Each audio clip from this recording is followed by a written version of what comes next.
Last week my son was crawling everywhere in the living room and he managed to sit under the couch, which was pretty funny. So I took a picture, obviously, and I sent it to my mom on WhatsApp and she answered, comment il a fait pour s'asseoir dessus le canapé? Well, my mom is Mexican. She's been living in France for almost 39 years and she never took any kind of formal French lessons. So she still struggles with U and OU and with sur and sous, dessus, dessous, au-dessus, au-dessous, par-dessus, par-dessous, exactly like you probably do. So today, Maman, I will show you how to use those and how to say them so you can speak French with less mistakes and more confidence. And if you're not my mom, this will be useful as well. Bonjour, I'm Géraldine, your French teacher. Welcome to Comme une Française. Today, like every Tuesday, I will help you get better at speaking and understanding everyday modern French. C'est parti!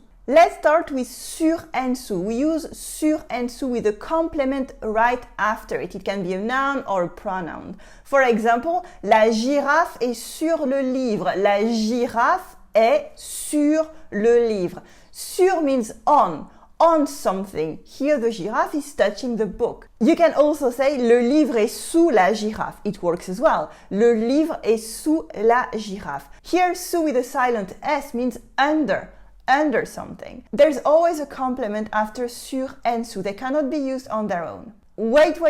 I can't hear you from here. Well, Géraldine, it's very, very difficult for a non-French speaker. The U sound doesn't even exist in English or in Mexican Spanish.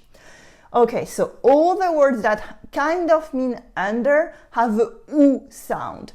The OU sound is like the OU in blue, okay, blue. And you hear it in everything that's under. Sous, dessous, en dessous, par-dessous. That's all under. And all the words that mean on top have a U sound. I know the U doesn't exist in English, so you have to make the U and make your mouth go further.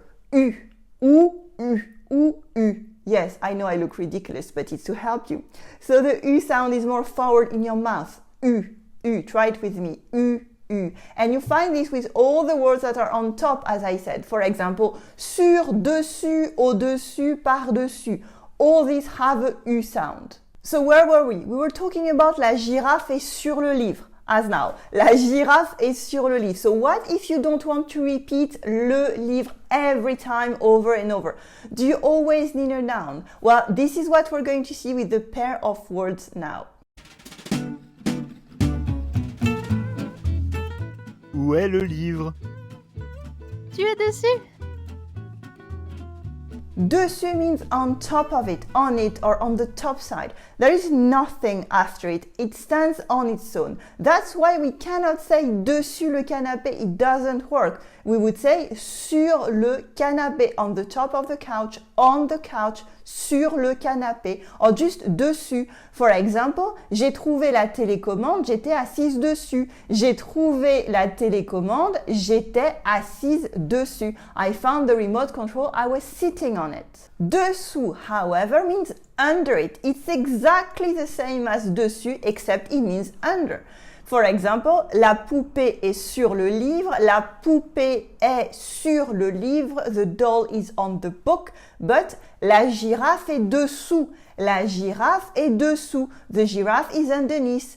And there is nothing after it. And once again, dessus is on top, so it's pronounced U, and dessous is below, so it is a OU sound. Remember? Dessus, dessous. So what now if the giraffe is not on the book, but a little bit above it? What do we say? I know it's a lot to memorize, so don't forget that you can always hit pause and take notes or watch the entire video again later.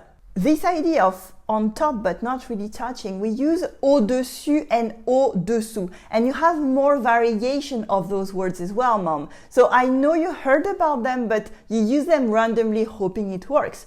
The main one is au-dessus, au-dessus. This is above, like dessus, but there's no real contact or it's really, really high. You have this gesture of au-dessus, au-dessus. For example, voici une girafe. Here is a giraffe. Le lapin est au-dessus. Le lapin est au-dessus. The rabbit is above it. And here, le lapin est dessus Le lapin est dessus. The rabbit is on it. It really is touching the giraffe because it's on top of it, sitting on top of it. Contrary to dessus, we can add a complement here, by the way. We use au-dessus de plus a complement. It's on top of or above something. For example, la poupée est au-dessus du livre. La poupée est au-dessus du livre. The doll is above the book. The opposite is au-dessous or au-dessous de, or more commonly en dessous de, underneath. But it's a little bit redundant and we can make this simpler. You can replace them with simpler words. For example, au-dessous and en dessous, you can replace them with dessous. That's much easier to use. Au-dessous de, en dessous de, you can replace them with sous. As in, la girafe est en dessous. You can say, la girafe est dessous instead. Way simpler. The giraffe is underneath. Or, la girafe est en dessous du livre. La girafe est en dessous du livre. You can replace this with, la girafe est sous le livre. The giraffe is under the book. And this is much simpler. Very often, these words are much more complicated and you should not use them. Just use simpler words instead. Okay, so now what if it moves actually, where you have an action, something is not just still. For an action, you can use par-dessus, over, par-dessus, over. And for something going under, par-dessous, par-dessous is underneath, par-dessous. And you can use this with or without a complement. For example, le lapin est passé par-dessus le livre. Le lapin est passé par-dessus le livre. The rabbit went over the book. Le lapin est passé par-dessous. Le lapin est passé par-dessous. The rabbit went underneath. And here you don't have a complement and it works. To memorize them, you have to practice. So for example, when you're sitting on your couch in your house, you can look at the objects around you and think about these sentences and better say them out loud. And mom, next time you see your grandson, which I hope is very soon, you can say, tu veux lire une histoire avec moi sur le canapé?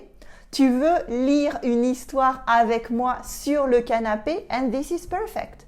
And these sur and sous are tricky and they're very, very common in French, just like other difficulties. For example, plus and plus. Where should you say the S in plus? Also, dès que and depuis. How do you translate since in French? It is not easy. This is why I made a short playlist right here where you can learn about those next. So click on the screen to follow me in these lessons and I'm going to see you there.